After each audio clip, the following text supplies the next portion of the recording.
جامعہ دارالعلوم شیخ الاسلام سے ملحق ہونے کا، سبسکرائب کرنے کا، بیل کے آئیکن کال پر پریس کرنے کا شکریہ۔ عزیز طلباء، منہاج البلاغہ آپ کے سامنے ہوگی، طلباء و طالبات، اور صفحہ نمبر 12 آپ نے ابھی جو ہے نا وہ اوپن کر لیا ہوگا۔ صفحہ نمبر 12 میں متصور کرتا ہوں کہ آپ کے سامنے کھلا ہے۔ ان کی اسی شکایت اور فرمائش پر میں نے یہ کتاب منہاج البلاغت بانداز جدید ترتیب دی ہے۔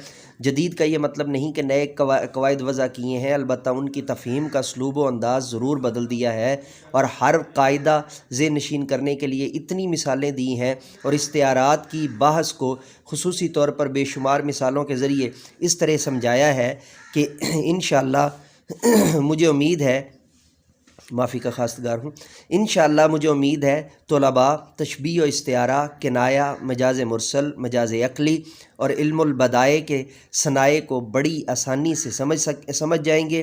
پھر ان کے لیے عربی کے بسیط کتابیں بھی آسان ہو جائیں گی، اور وہ کسی بھی عبارت میں موجود فصاحت و بلاغت کا کوئی نقطہ پہچاننے میں کوئی دقت محسوس نہیں کریں گے۔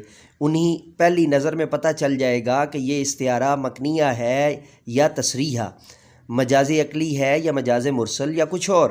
عزیز طلباء، طالبات اور علماء عالمات سے گزارش ہے وہ اس ناچیز کوشش کو جس حد تک مفید پائیں مجھے اس سے آگاہ کرنا نہ بھولیں، تاکہ میں اپنی خامیوں سے آگاہ ہو سکوں اور ان کے اعادہ سے بچ سکوں۔ اللہ تعالیٰ بطفیل حبیب الاکرم اس صحیح ناتمام کو قبول فرمائے، اس میں خیر و برکت پیدا کرے اور اہل علم کے لیے اس سے زیادہ مفید بنائے۔ وما توفیقی الا باللہ، علیہ توکلت و الیہ انیب۔ اللہم تقبل منا انکا انت السمیع العلیم۔ رب اوزعنی ان اشکر نعمتک التی انعمت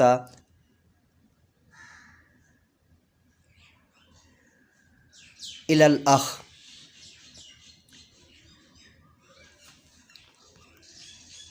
محمد معراج الاسلام، جامعہ اسلامیہ منہاج القرآن، لاہور۔